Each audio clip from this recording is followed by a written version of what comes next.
देखो, class start करते हैं एटॉमिक स्ट्रक्चर का। लास्ट क्लास में जहाँ तक पढ़ा था उससे आगे कंटिन्यू करते हैं। और लास्ट क्लास में हमने क्वांटम नंबर्स के बारे में पढ़ा। Principal quantum number, azimuthal quantum number, magnetic quantum number and spin quantum number. यहाँ तक हमने पढ़ा है ना। अब देखो आगे बढ़ते हैं। क्वांटम नंबर्स को पढ़ने के बाद में ये क्वांटम नंबर से हमें देखो क्या क्या जानकारियां मिली। एक बार मैं तुरंत रिकैप करूं तो प्रिंसिपल क्वांटम नंबर से तो हमें शेल के बारे में जानकारी मिलती है, फिर एजीमुथल क्वांटम नंबर से सब शेल के बारे में, और फिर मैग्नेटिक क्वांटम के नंबर से ऑर्बिटल के बारे में, और स्पिन से इलेक्ट्रॉन का क्लॉकवाइज और एंटी क्लॉकवाइज जो स्पिन है उसके बारे में जानकारी मिलती है। कुछ फॉर्मूले थे कि सब शेल कितनी होती है, number of sub shell n के बराबर होती है। कौन कौन सी होती है, के एल एम एन के लिए एन की वैल्यूज, फिर sub shell s s p s p d s p d f, और एस के लिए, पी के लिए, डी के लिए एक टेबल में ध्यान रखनी है। एस के लिए एल 0, पी के लिए 1, डी के लिए 2, एफ के लिए 3 होता है। नंबर ऑफ ऑर्बिटल किसी एक सब सेल में 12+1 होती है। नंबर ऑफ इलेक्ट्रॉन क्या हो जाएंगे, जितने ऑर्बिटल्स की संख्या उससे डबल हो जाएंगे। फिर ऑर्बिटल एंगुलर मोमेंटम ऑफ सब सेल लिया h/2 रूट में l into L plus 1। SPDF 0, 1, 2, 3 orbital angular momentum निकाला। फिर आता है मैग्नेटिक क्वांटम नंबर, है ना। इसमें m की जो वैल्यूज है, वैल्यूज तो कितनी होती है, एक तो 12+1 होती है नंबर ऑफ वैल्यूज, लेकिन वैल्यूज होती कहाँ से कहाँ तक है, -l से +l होती है। s के लिए m की वैल्यू 0 ही रहती है, p के लिए -1, 0, 1 हो जाती है, d के लिए -2 से +2 के बीच में हो जाती है, -3 से +3 के बीच में हो जाती है f के लिए, है ना। और इन अलग अलग वैल्यूज के लिए हमारे जो p के s के ऑर्बिटल जो है m 0 से कॉरस्पॉन्डिंग s का ऑर्बिटल ऐसे ही रहता है। p के लिए px py pz 3 ऑर्बिटल्स हो जाते हैं, d के लिए 5 हो जाते हैं, dxy dyz dzx dx² -y² and dz²। इनको ऐसे बॉक्स से भी रिप्रेजेंट कर सकते हैं जिन बॉक्स में हमें इलेक्ट्रॉनों को भरना होता है। जैसे स्पिन क्वांटम नंबर में ये इलेक्ट्रॉनिक क्लाउड के स्पिन को, क्लॉकवाइज और एंटी क्लॉकवाइज स्पिन को डिनोट करता है। एसपीडी में हम इस तरह से इलेक्ट्रॉनों को फिलअप कर सकते हैं क्लॉकवाइज एंटी क्लॉकवाइज दिखाते हुए। फिर spin angular momentum h/2 root में s इंटू एस प्लस 1, और स्पिन मैग्नेटिक मोमेंट हो गया EH टाइम्स रूट में s into s plus 1 2πmc।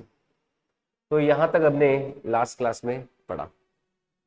अब देखो ये जो एस पी डी एफ ये आए हैं हमारे क्या, ऑर्बिटल्स। तो इन ऑर्बिटल्स की शेप कैसी होती है और इनमें कितने कितने नोड पाए जाते हैं वो भी अपन देखने वाले हैं। तो यहां पर शेप ऑफ ऑर्बिटल से पहले मैं आपको एक टर्म बता रहा हूं, नंबर ऑफ नोड्स। क्या क्या समझते हैं पहले, नंबर ऑफ नोड्स बड़ा इंपॉर्टेंट टर्म है ये। Number of nodes, number of nodes. मैंने बताया कि टोटल जो नोड्स होते हैं वो दो तरह के होते हैं। एक तो होता है रेडियल नोड और एक होता है एंगुलर नोड। दो तरह के नोड होते हैं ना, एक तो होता है रेडियल नोड, एक होता है एंगुलर नोड। मैं एक फॉर्मूला चार्ट दे रहा हूं, उस फॉर्मूला चार्ट को हमें ध्यान रखना है। क्या है फॉर्मूला चार्ट, कोई भी कोई भी ऑर्बिटल जो है उसके लिए एक तो हमें प्रिंसिपल क्वांटम नंबर और एक एजीमुथल क्वांटम नंबर मान लो, दो पता है। For any orbital, for any orbital, कोई भी ऑर्बिटल है जिसका प्रिंसिपल क्वांटम नंबर और एजीमुथल क्वांटम नंबर एल पता है, जिसका प्रिंसिपल क्वांटम नंबर एन और एजीमुथल क्वांटम नंबर एल अगर हमें पता है, तो उसके लिए देखो फॉर्मूले क्या क्या है। उसके अंदर अगर टोटल नंबर ऑफ नोड देखें, total number of nodes, nodes क्या होते हैं, ऐसा रीजन जहां पे इलेक्ट्रॉन पाए जाने की प्रोबेबिलिटी क्या होती है, 0 होती है, उसको क्या बोलते हैं, नोड बोलते, बोलते नहीं बोलते, ऐसा रीजन जहां पे इलेक्ट्रॉन पाए जाने की प्रोबेबिलिटी एकदम ही निल है, 0 है, वो क्या होता है, नोड होता है। तो कोई भी अगर ऑर्बिटल है जिसका प्रिंसिपल क्वांटम नंबर n है और एजीमुथल क्वांटम नंबर उसका l है, तो टोटल नंबर ऑफ नोड्स हमेशा ध्यान रखना कितने होते हैं, n-1 होते हैं। टोटल नंबर ऑफ नोड कितने होते हैं, n-1। लेकिन इसमें केवल अपन एंगुलर नोड्स की बात करें, इसमें खाली अगर एंगुलर नोड्स की बात करें वो कितने होते हैं, तो वो केवल किसके बराबर होते हैं, एल के बराबर होते हैं। किसके बराबर होते हैं एंगुलर नोड, एल के बराबर होते हैं। और इसमें जब रेडियल नोड की बात करें, किसकी, रेडियल नोड्स, रेडियल नोड्स की जो वैल्यू होती है, टोटल नोड्स में से आप क्या करोगे, एंगुलर नोड की वैल्यू को घटा दोगे, तो आपके पास में क्या आ जाएंगे, नंबर ऑफ रेडियल नोड्स आ जाएंगे। तो जो नंबर ऑफ रेडियल नोड्स है वो कितने हो जाते हैं, n minus l minus one हो जाएगा। खाली एंगुलर नोड्स कितने होते हैं, एल होते हैं, टोटल नंबर ऑफ नोड कितने होते हैं, एन माइनस वन होते हैं। समझ आई बात, ये याद रखना है ये फॉर्मूला, क्योंकि इसको अभी हम जो शेप ऑफ ऑर्बिटल्स है उनको समझने में काम में लेंगे, वहां पे अपन डिनोट करेंगे कि कहां पे रेडियल नोड है, कहां पर एंगुलर नोड है। ठीक है, जैसे एग्जाम्पल के तौर पे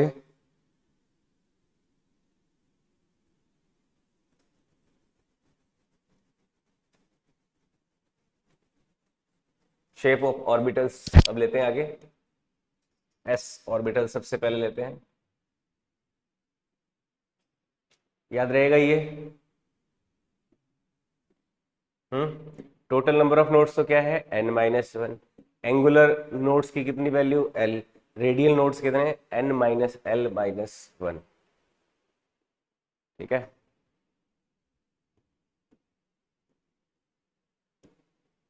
अब देखो आगे बढ़ते हैं।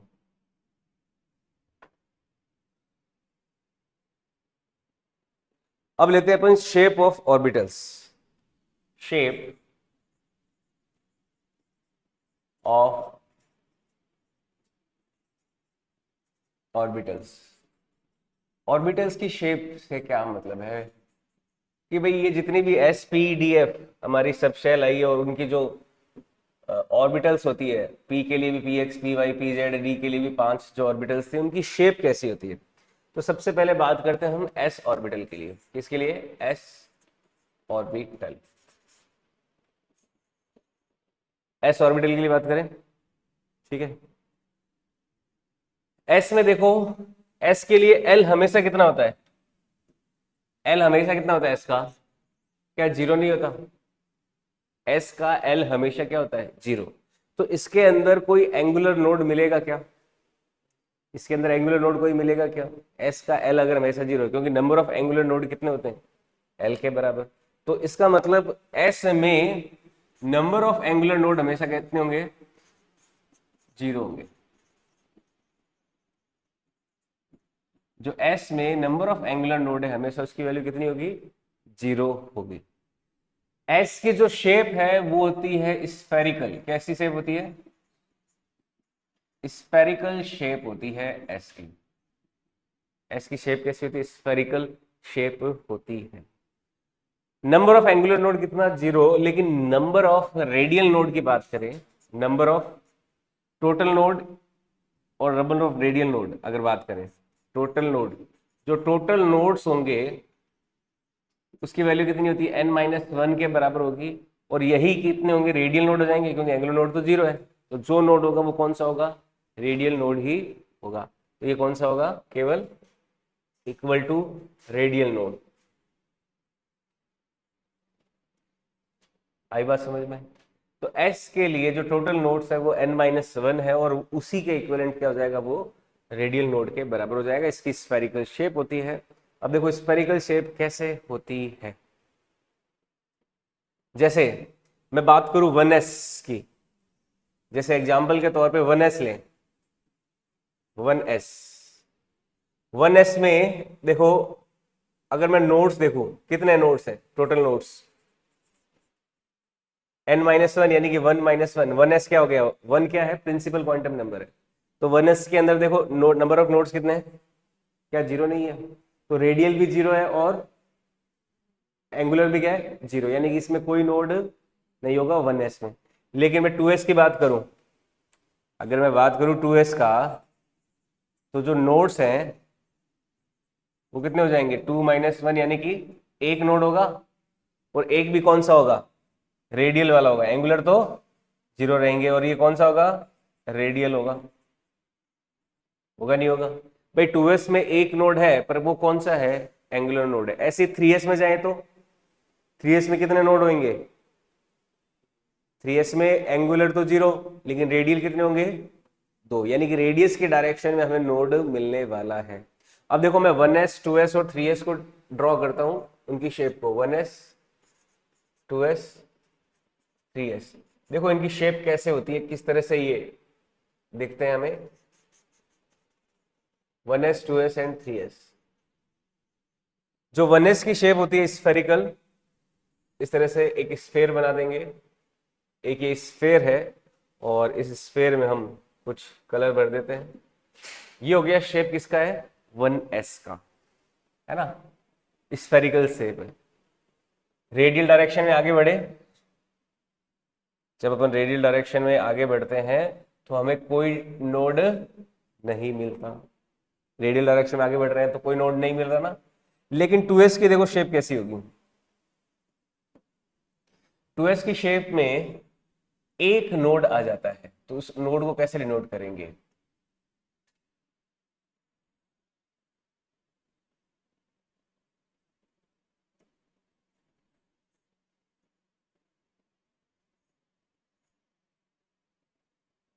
ये देखो 2s की शेप हो जाएगी, एक रेडियल नोड दिखा देते हैं। ये बीच में क्या आ गया, एक रेडियल नोड आ गई, एक ऐसी जगह आ गई जहां पे इलेक्ट्रॉन नहीं पाया जाएगा, है ना, समझ में आई बात। ये 2s का शेप हो गया। इसी तरह से 3s का शेप देखें, 3s का देखो शेप कैसा होगा, 3s के शेप में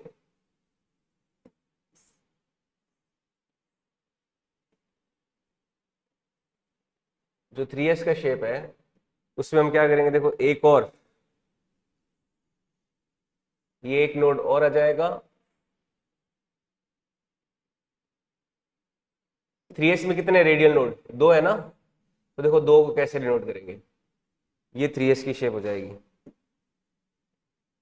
2 रेडियल नोड आ गए, 2s में कितना है, केवल एक रेडियल नोड, 3s में कितने हो गए, 2 रेडियल नोड। मतलब ये इलेक्ट्रॉन क्लाउड देखो, इसमें तो पूरा फैला हुआ है, इसमें पूरा फैला हुआ है, लेकिन यहाँ पे कुछ नहीं है, फिर यहाँ पे वापस फैल गया, यहाँ पे फैला हुआ नहीं, कुछ नहीं है, फिर ऐसे फैल गया, समझ रहे हो, है ना, ठीक है। तो इसमें एक रेडियल नोड, ये रहा 1 रेडियल नोड। क्या ये रेडियस की डायरेक्शन में आगे बढ़ रहे हैं तब नहीं आ रहा, क्या आ रहा है ना, तो ये एक रेडियल नोड हो गया। और इसमें कितने हो गए, एक ये हो गया और एक ये हो गया, तो ये 2 रेडियल नोड हो गए, 2 रेडियल नोड हो गए, ठीक है। ये जो डायग्राम्स हैं इनको हम अपन बोलते हैं कंटूर डायग्राम्स। क्या बोलते हैं इनको, कंटूर डायग्राम। इस तरह से हम विजुअलाइज जब करते हैं हमारे ऑर्बिटल्स को, तो ऐसे डायग्राम को बोलते हैं कंटूर डायग्राम।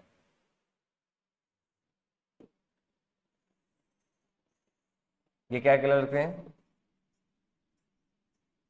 Contour diagram.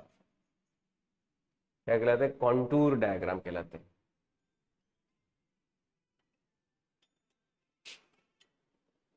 ठीक है। ये कहलाते हैं कॉन्टूर डायग्राम। क्या कहलाते हैं ये, कंटूर डायग्राम। समझ में आई बात। इसको थोड़ा और विजुलाइज करने की कोशिश करें। आप अगर पानी की बूंद को, अगर सॉरी, पानी की बूंद किसी पानी में ऐसे टप टप टप टप करते तो आपने क्या देखा होगा, पानी की बूंद ऊपर आती है, फिर ऐसे ऐसे बनती है ना शेप, ऐसे बनती है ना, सेंटर में तो पानी की बूंद एक सर्कल बनाती है, उसके सराउंडिंग में इस तरह की लहर बनती है। इलेक्ट्रॉन भी सेम इसी तरह से कंटूर डायग्राम में स्प्रेडेड रहते हैं एटम के सराउंडिंग में। समझ में आ रही है। इलेक्ट्रॉन एक सिंगल पॉइंट एंटिटी नहीं है। हाइजेनबर्ग ने जैसा बताया, इलेक्ट्रॉन कैसे बिहेव करता है, एज ए, कैसे बिहेव करता है, एज ए क्लाउड की तरह बिहेव करता है। तो जो एटम है, एटम का जो सेंटर है, सेंटर के सराउंडिंग में इलेक्ट्रॉन क्या करेगा, इस तरह से, जैसे आप पानी की बूंद एक गिरती है ना पानी के अंदर, तो सेंटर में तो एक ऐसा कुछ स्लोप बना दिया, बाद में नीचे फिर ऊपर, इस तरह का पैटर्न देखने को मिलता है ना सराउंडिंग में पूरे में। तो वैसा ही ये इलेक्ट्रॉनों का पैटर्न है। ये प्रोबेबिलिटी ज्यादा, फिर कम, ज्यादा, फिर कम, फिर ज्यादा, ऐसे बढ़ती जाएगी। तो 3s में इस तरह से होगी, 2s में इस तरह से होगी। क्लियर है ये चीज। इनके देखो प्रोबेबिलिटी ग्राफ भी बनते हैं, ये भी हमें समझने होंगे, बहुत इंपॉर्टेंट। प्रोबेबिलिटी देखो ग्राफ कैसे होते हैं इनके,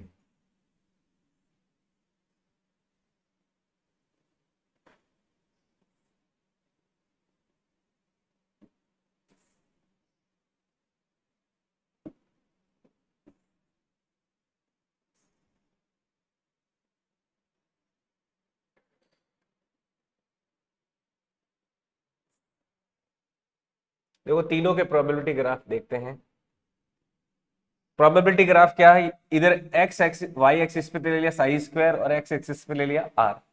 इधर ले लिया साई स्क्वायर, इधर ले लिया आर, ये ले लिया साई स्क्वायर और ये ले लिया आर। तो देखो प्रोबेबिलिटी ग्राफ कैसा आता है। सेंटर पे तो न्यूक्लियस है, न्यूक्लियस में तो इलेक्ट्रॉन पाया नहीं जाता, तो उसकी प्रोबेबिलिटी क्या हो गई, जीरो होगी। लेकिन यहाँ पे फिर प्रोबेबिलिटी बढ़ती है बढ़ती है बढ़ती है और फिर मैक्सिमम होती है, फिर डिक्रीज होने लगती है, लेकिन रेडियस डायरेक्शन में कोई नोड में नहीं मिलता। ठीक है। 2s के लिए देखो ग्राफ कैसा होगा, ये तो है 1s का ग्राफ। किसका ग्राफ है, 1s का। 2s का ग्राफ कैसा होगा, यहाँ पे हमें कितने नोड मिलेंगे, एक नोड मिलेगा। देखो ये कैसा मिलेगा, प्रोबेबिलिटी बढ़ेगी बढ़ेगी बढ़ेगी बढ़ेगी, फिर कम होगी कम होगी कम होगी, एक ऐसा पॉइंट आएगा जहाँ पे प्रोबेबिलिटी मिलने की ये क्या हो गई, जीरो हो गई, है ना। प्रोबेबिलिटी एक आर की ऐसी वैल्यू के लिए फिर प्रोबेबिलिटी बढ़ेगी बढ़ेगी बढ़ेगी, लेकिन इस तरह से ये ग्राफ हो जाएगा। ये 2s का ग्राफ हो गया, प्रोबेबिलिटी ग्राफ। समझ में आई बात। फिर 3s का देखो कैसे होएगा। 3s का देखो ग्राफ, 3s का ग्राफ कैसे जाएगा, प्रोबेबिलिटी बढ़ेगी बढ़ेगी बढ़ेगी बढ़ेगी, फिर एक नोड आ गया रेडियल नोड, फिर बढ़ेगी बढ़ेगी बढ़ेगी, फिर एक और रेडियल नोड आ गया, फिर ऐसे चलता जाएगा। ये किसका ग्राफ हो गया, 3s का। समझ में आई बात। तो यहाँ पे रेडियल नोड दिखा दिया ना, इनको बोलते हैं प्रोबेबिलिटी ग्राफ। ये क्या कहलाते हैं, प्रोबेबिलिटी ग्राफ कहलाते हैं।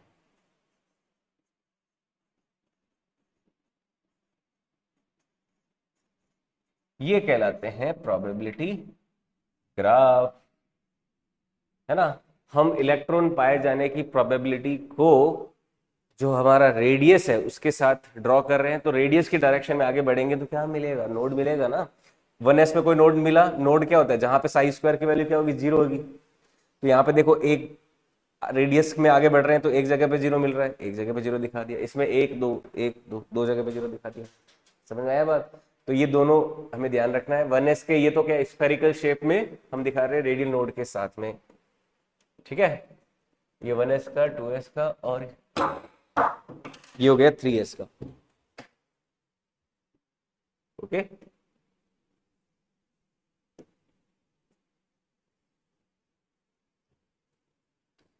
ये है s ऑर्बिटल्स की शेप। क्या क्या बातें ध्यान में रखनी, पहली बात तो स्फेरिकल शेप होती है, दूसरी बात आपको total number of node, radial node, angular node निकालने आने चाहिए फॉर्मूले से। फिर आपको इसकी शेप का जो कंटूर डायग्राम है, इसको क्या बोल रहे हैं, देखो ये ध्यान रखना, ये क्या है, कंटूर डायग्राम है। वाकई में एक्चुअल विजुअलाइजेशन तो अलग है इनका, लेकिन कंटूर डायग्राम ऐसा कुछ है ना। ये फिजिकली वो ऐसा दिखते हो जरूरी नहीं है, लेकिन एक तरह का ग्राफ है ये। क्या है ये, एक तरह का ग्राफ है इलेक्ट्रॉनिक क्लाउड को रिप्रेजेंट करने का। समझ में आई बात, है ना। इसमें भी देखो ये जो मैं दिखा रहा हूं ना, शार्प एज ऐसे नहीं होते, शार्प एज ऐसे नहीं होते। मैं आपको ऑनलाइन दिखाता हूँ ग्राफ एक्चुअल में। जैसे मैंने यहाँ पे तो अभी आपको क्या दिखाया है कि एस शेप जो बन रही है वो परफेक्ट शार्प एज दिखा रही है ना, कि नोड कहाँ शुरू हो रहा है कहाँ खत्म हो रहा है आपको दिख रहा है ना, पर ऐसा नहीं होता है। मैं तो वो यहाँ पे विजुलाइज करने के लिए दिखा रहा हूँ। जैसे एस ऑर्बिटल की शेप देखते हैं,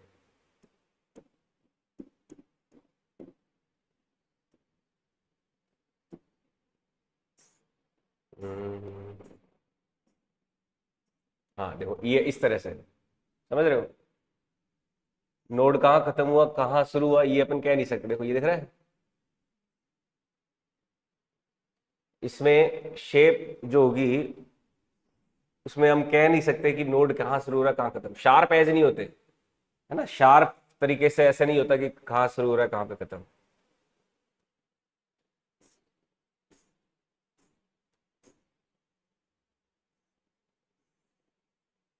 ये इमेज समझ में आ रही है, ये वाली, है ना। यहाँ पे देखो ये 1s हो गया, ठीक है। फिर यहाँ पे ये जो नोड आ रहा है, ये नोड शार्प नहीं है, यहाँ पे एजेस क्या है, ऐसे शार्प नहीं है। यहाँ पे शार्प है क्या बताओ, मैंने डायग्राम में तो शार्प बताया, लेकिन वो शार्प एज नहीं, हाइजेनबर्ग के अनुसार शार्प नाम की कोई चीज नहीं होती है। छोटे जो माइक्रो एटॉमिक लेवल होता है उसमें। समझ में आई बात? तो यहाँ पे शार्प एज नहीं है, ठीक है, क्लियर ये चीज। तो कहाँ पे खत्म हो रहा है कहाँ पे शुरू हो रहा है उसको अपन कुछ कह नहीं सकते, है ना। लेकिन मैंने आपको वो उसमें यही बताया, उसमें कैसा बताया कि यहाँ पे देखो खत्म हो गया, यहाँ पे नोड शुरू हो गया, यहाँ पे खत्म हो गया, तो शार्प बाउंड्रीज यहाँ पे भी नहीं होती। ये तो अपने डायग्राम में इसको बताया। क्लाउड, क्लाउड की तरह, क्लाउड कैसा होता है, अपन क्लाउड में अपन बादल जो होता है कोई भी उसको देख के कह सकते हैं कि देखो ये बादल यहाँ पे खत्म हो गया एकदम परफेक्ट। जैसे टेबल है, टेबल तो अपन को खत्म होती हुई दिख रही है, लेकिन बादल खत्म होता हुआ दिखता है क्या? नहीं दिखता ना। तो ये ग्राफ भी कुछ ऐसे ही, समझ में आया बात? तो इलेक्ट्रॉन भी बादल की तरह है, प्रोबेबिलिटी एक प्रोबेबिलिटी की तरह है कि प्रोबेबिलिटी कहाँ पे ज्यादा है कहाँ पे कम है, फैला हुआ है। तो ये समझ में आया S orbitals, 1s 2s 3s। अब आगे बढ़ते हैं next, P orbitals. P orbitals,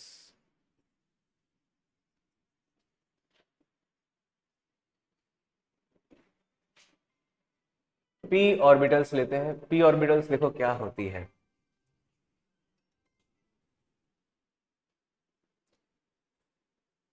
देखो पी ऑर्बिटल्स क्या होती है, पहली बात तो शेप कैसी होती है उस पर आ जाते हैं। जो देखो मेन बात हमें एकदम दिमाग में रखनी है, इसकी शेप कैसी होती है, इसकी डंबल शेप होती है। कैसी होती है? Dumbbell shape.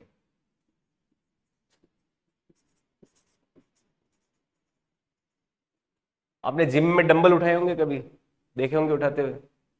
कैसी शेप होती है? ऐसे होता है, इस तरह का होता है डंबल, ऐसे बीच में से आप उठा के बॉडी बनाते हो, है ना।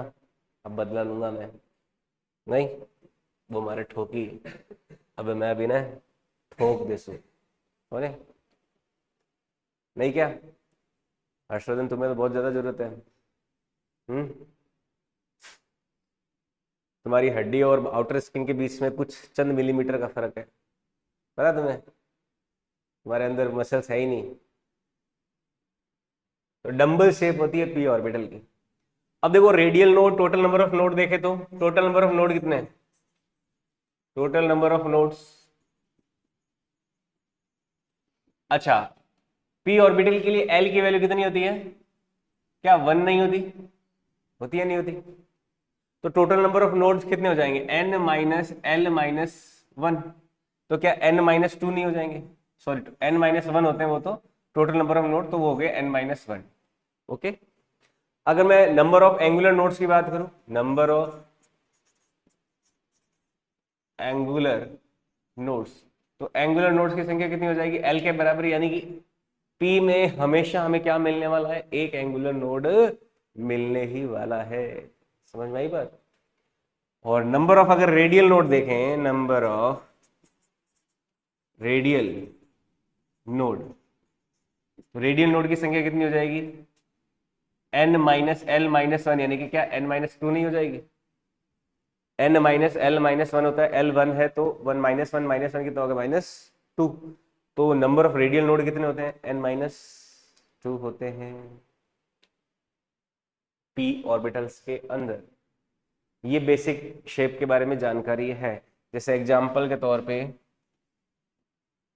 मैं, देखो पी जो होता है, पी के लिए एन की वैल्यू कम से कम कितनी होगी? क्या 1p हो सकता है क्या? सोच के देखो, पी किस में आया था? कौन सी शैल में आया था पी? बताओ सबसे पहली बार। के शैल में केवल कौन था? एस। के बाद में एल शैल में कौन था? एस और पी, दो थे ना। तो पी किसका पार्ट है? एल शेल, एल शैल का। एल के लिए प्रिंसिपल क्वांटम नंबर कितना होता है? 2। तो 1p एग्जिस्ट नहीं करता, सीधा कौन एग्जिस्ट करेगा? 2p। 2p एग्जिस्ट करेगा, फिर 3p भी, 4p, ये सारे एग्जिस्ट करेंगे, है ना। तो मैं बात करूं 2p 3p की, मैं केवल 2p और 3p का एग्जांपल लेता हूं, 2p एंड 3p के एग्जांपल ले लेता हूं। इसमें अपन देखते हैं कि कितने कितने नोड्स हैं। अगर मैं total nodes, angular nodes, radial node की बात करूं, टोटल रेडियल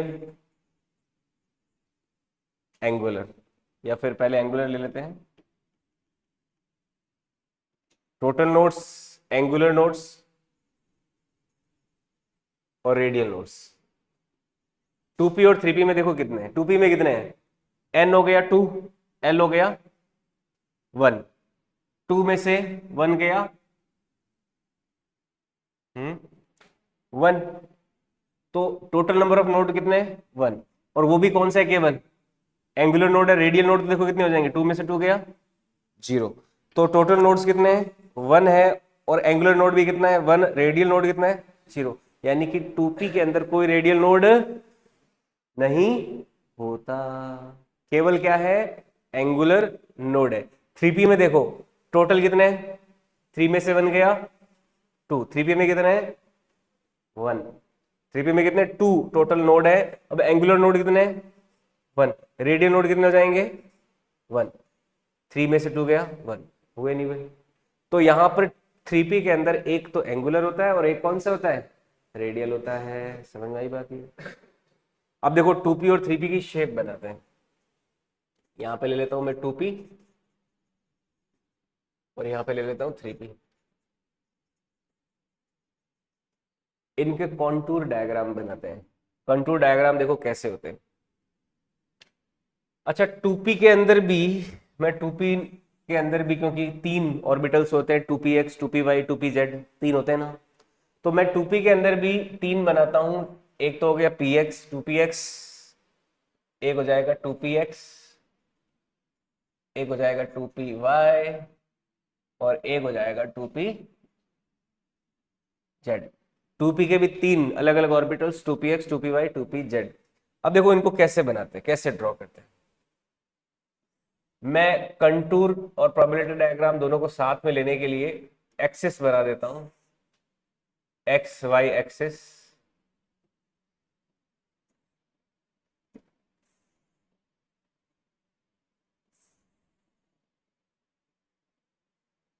देखो ये एक्सिस हो गई अलग अलग, 2px 2py 2pz के लिए।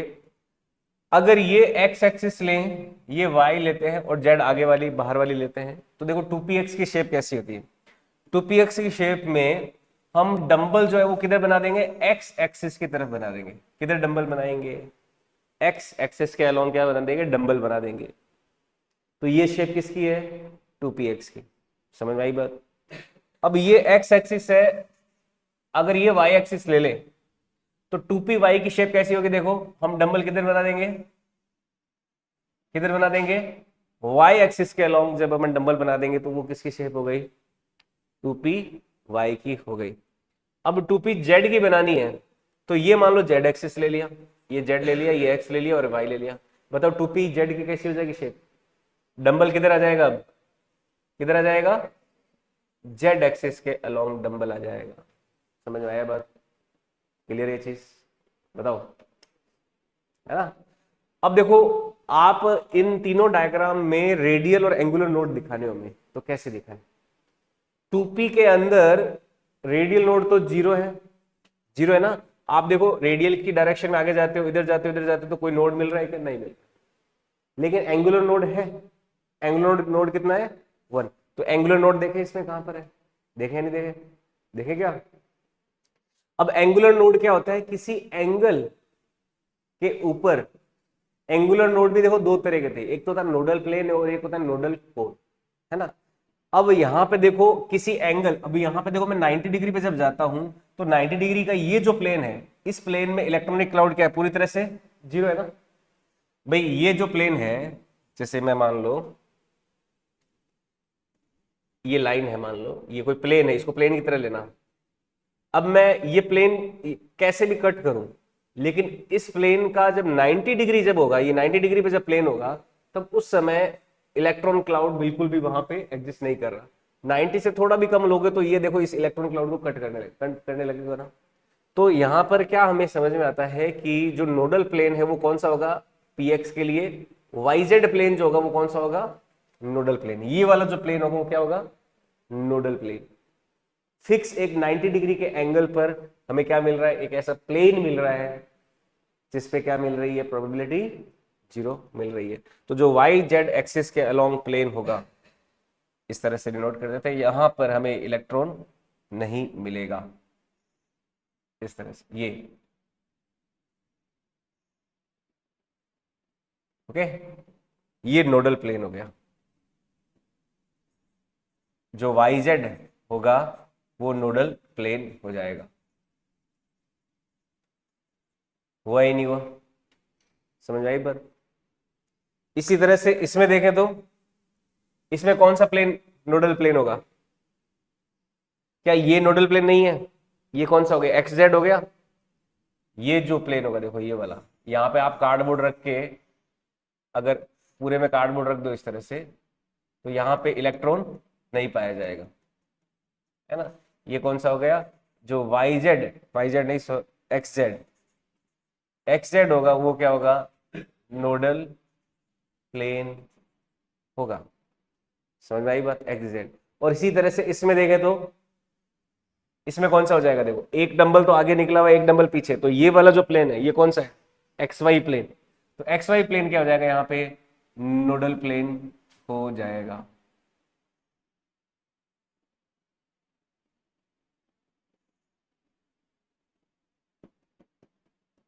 ऐसे नोट कर सकते हैं, ये जो एक्स वाई होगा ये हमारा नोडल प्लेन होगा। समझ में आया बात? तो 2px 2py और 2pz की ये शेप है। अब 3p की शेप लेंगे, 3px 3py 3pz की भी, ठीक है। तो यहाँ पे कोई रेडियल नोड नहीं, केवल और केवल कौन सा नोड है? Angular node. एंगुलर में भी कौन सा है? प्लेनर, है ना। 2px में भी नोडल प्लेन है, 2py में भी नोडल प्लेन है, और 2pz में भी नोडल प्लेन है।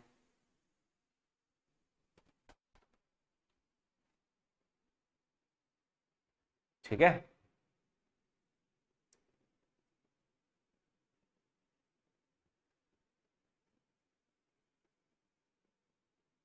अब 3p में आगे बढ़े।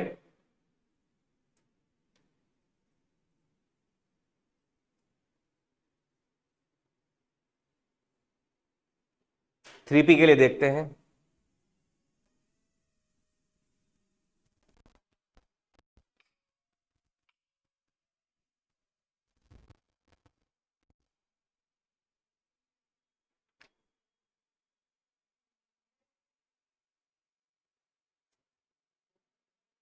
देखो 3p का शेप कैसा होता है? हाँ, बना रहे हो? बनाओ।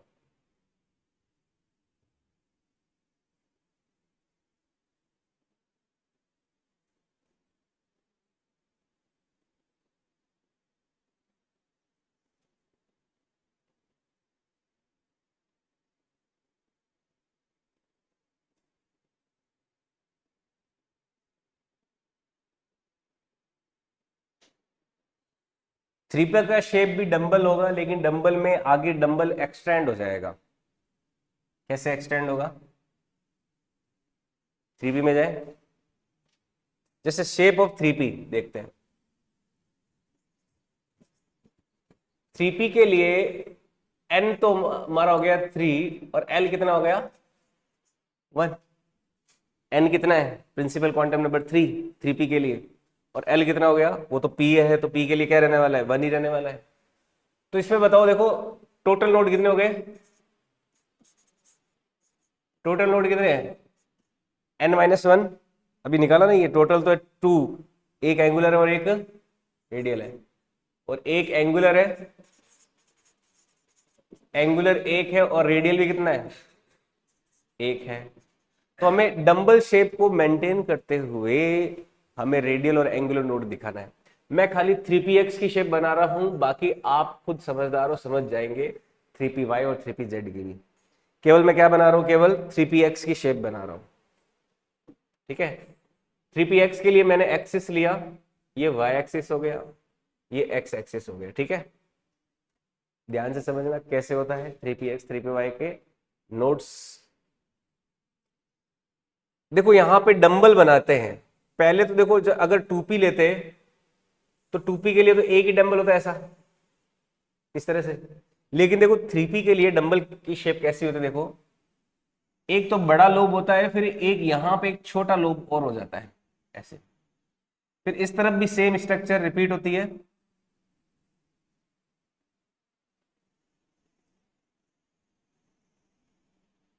ये देखो शेप किसकी है, 3px की है। ये एक्स एक्सिस हो गया, ये वाई एक्सिस हो गया, ये 3px की शेप है। ठीक है, अब देखो यहां पर रेडियल और एंगुलर नोड दिखाएं, कहां कहां पे है। जो एंगुलर नोड है वो तो कौन सा हो गया, वाई जेड प्लेन ही हो गया, ये वाला। जो एंगुलर नोड है वो तो सिंपली हमारा जो वाई जेड प्लेन है, ये हमारा एंगुलर नोड हो गया।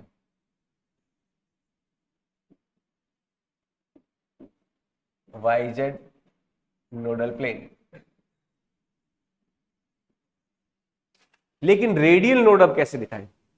ये देखो रेडियस की डायरेक्शन में जब आगे बढ़ रहे हैं तो यहां पे एक नोड मिला है ना। रेडियल नोड ऐसा होता है कि वो रेडियस के हर वैल्यू के लिए क्या होना चाहिए, वहां पे प्रोबेबिलिटी 0 होना चाहिए ना। अब देखो इस रेडियस का अगर मैं शेप देखो, देखो यहां पर एक ऐसा स्फेयर बनाऊं जो इन दोनों पॉइंट को क्रॉस कर रहा हूं, ये ऐसा स्फेयर पॉसिबल है ना एक। भाई मैं एक पर्टिकुलर रेडियस का ऐसा एक स्फेयर बना सकता हूं ना। देखो स्फेयर के इन पॉइंट्स पे इलेक्ट्रॉन पाए जाने की प्रोबेबिलिटी क्या है, 0। और यहां पे भी क्या है, 0। तो पूरे इस रेडियस के, एक फिक्स रेडियस के स्फेयर के हर एक पॉइंट पे साई स्क्वायर की वैल्यू क्या है, 0 है या नहीं। तो ये जो है ये वाला, ये पूरा एक क्या हो गया, रेडियल नोड हो गया। समझ में आई बात। ठीक है, यहाँ पे डंबल बड़ा वाला खत्म हो रहा है, छोटा वाला शुरू हो रहा है, बड़ा वाला खत्म हो रहा है, छोटा वाला शुरू हो रहा है। तो ये जो पॉइंट्स हैं, ये पॉइंट्स एक रेडियल नोड के पार्ट है। रेडियल नोड क्या होता है, किसी फिक्स रेडियस, कोई अगर रेडियस फिक्स है तो कैसी शेप बनाएगी, स्फेरिकल शेप। तो देखो इस फिक्स स्फेरिकल शेप के हर एक पॉइंट पे इलेक्ट्रॉन पाए जाने की प्रोबेबिलिटी क्या हो गई, 0 हो गई। इसलिए ये क्या है, रेडियल नोड है। तो रेडियल नोड में, रेडियल नोड एग्जिस्ट कर रहा है ना 3px में। तो ये जो पॉइंट्स है, ये वाला, ये और ये दोनों पॉइंट्स क्या है, रेडियल नोड के ही पार्ट है, part of spherical radial node.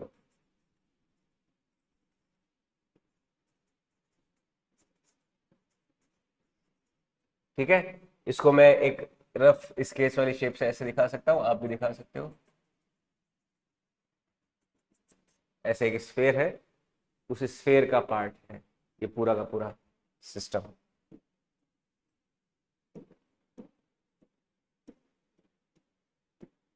समझ आई बात।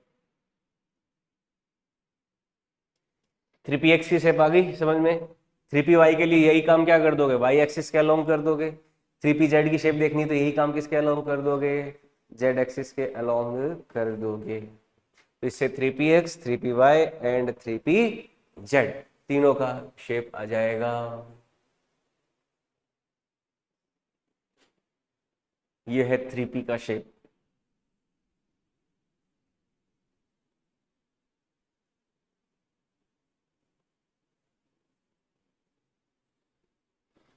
ठीक है,